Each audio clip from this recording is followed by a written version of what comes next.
Let's go somewhere we've never been. This place is amazing. Do you guys get this overwhelming sense of death? Well, it started about 3 years ago, where a friend of mine who works in the entertainment industry texted me as he came out of a meeting, and he said, "Man, I just came out of a meeting with these people and they want to make a horror film with Foo Fighters." And I was like, that's ridiculous. Why would we ever do something that stupid? There's just no way. Like, what do we care about making horror films? And then we started writing, demoing, and recording our new record, Medicine at Midnight, in this old house in Encino. And I was there by myself for a lot of the time, just working on melodies and lyrics and song structure. And I thought, hold on a second, we're in a spooky old house right now.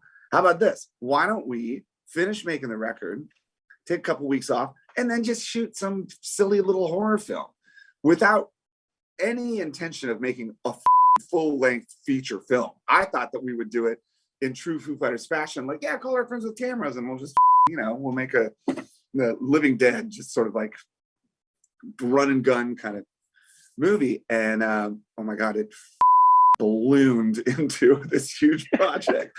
And it really started with the basic, simple premise that a rock band moves into a house without realizing it's haunted. The singer becomes possessed, kills everybody, and goes solo. It was like that. That was it. And when you present someone with that idea, and it's a rock band, they're like, "Oh, this is a rock and roll movie. Like, we haven't had one of those in a long time. What's a band that made a rock and roll movie in the last 20 years? I don't know. I'm not sure." So that was kind of the hook. It's like, yeah, it's a fun, gory slasher horror film, but it's Foo Fighters. You're not used to seeing us like that. You see us on stage, you see us on the videos, whatever. But give us some fake teeth and a stupid premise, and all of a sudden you got yourself a horror film. Have you had any ghostly experiences then in your life, Mr. Grohl? I have. I did. I never really thought about that stuff. It's not that I didn't believe it. I had just never experienced it.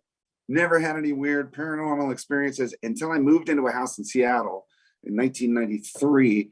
Lived in that house for 2.5 years, and there was, without a doubt, some going on in that house that I had to live with. Because I moved in and I immediately steps in the kitchen, nightmares about the same woman, recurring nightmares, being downstairs, feeling someone right behind you, being in your bed, feeling someone's face right in front of you, like that. And it wasn't just me. It was people that I knew that would come over to the house and say, whenever I'm downstairs, it feels like there's someone right behind me. So I legit lived in a haunted house. And then eventually it was like, well, I guess, what am I going to move out? Like, I'm not going to get forced out of a house because there's a ghost opening cupboards in the kitchen. Whoa, that's rad. That was weird. The sound of this house is the sound of album 10.